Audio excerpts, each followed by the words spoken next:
Mummy તમારે શેના પૈસા જોતા હોય છે? જ્યારે હોય ત્યારે એકલા પૈસા જ માંગ્યા રાખો છો. કેમ મારે પૈસા ન જોવે? પણ હું કરશો આ ઉંમરમાં પૈસાનું? તમને ખબર છે ને તમારો છોકરો કેટલી મહેનત કરીને પૈસા કમાઈને લાવે છે. અરે હું થયું આ હવારમાં કેમ આમ રાડું નાખો છો?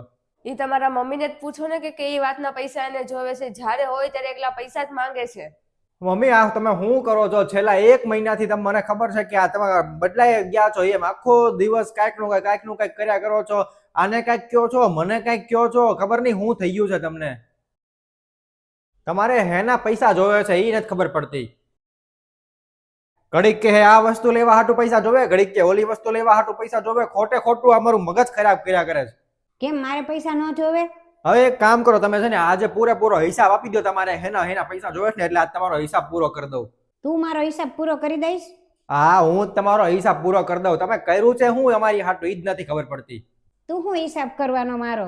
તારા જન્મથી લઈને તું અત્યારે આવડો મોટો થયો ને ત્યાં સુધી કેટલા પૈસા ખર્ચ્યા છે એ તને ખબર છે કાંઈ?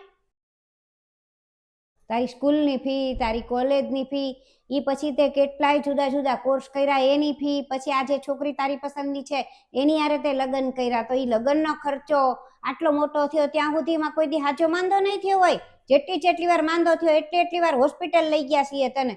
એનો ખર્ચો હાલ આપતો હોય તો એ બધો ગણીને ખર્ચો દઈ દે મને.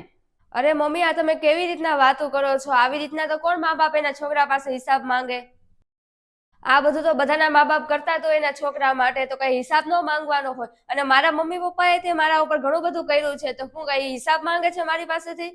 મેં જે કર્યું છે ને એનો હિસાબ કોઈ દી પૈસાથી નહીં થાય. મારે કાંઈ તમારા પૈસા નથી જોતા. મારે તો તમારો થોડોક સમય જોવે છે.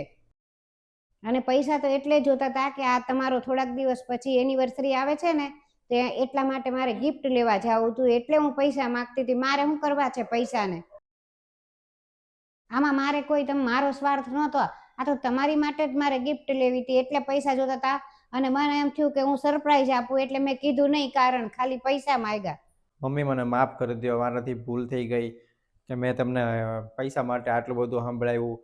પણ હમણાં થોડુંક ટેન્શન ને એ બધું ચાલતું હતું ને ઓફિસમાં બધું કામ હતું થોડુંક અને હમણાં ખર્ચોય વધી ગયો હતો એટલે મારી પાસે થોડાક ઓછા હતા રૂપિયા એટલે હું આપી શકું એમ નહોતો. અને એમાંય તે બધા અલગ અલગ ખર્ચા વધતા જતા હતા અને એમાં ઉપરથી તમે એમ કીધું એટલે મારથી થોડુંક કહેવાઈ ગયું તમને. પણ મારી ભૂલ થઈ ગઈ, મને માફ કરી દેજો. મમ્મી મને માફ કરી દો, મારાથી ભૂલ થઈ ગઈ. હવે કોઈ દિવસ આવું નહીં કરું. તમારે માફી માંગવાની કાંઈ જરૂર નથી. તમે સમજી ગયા ને એટલું જ બસ છે.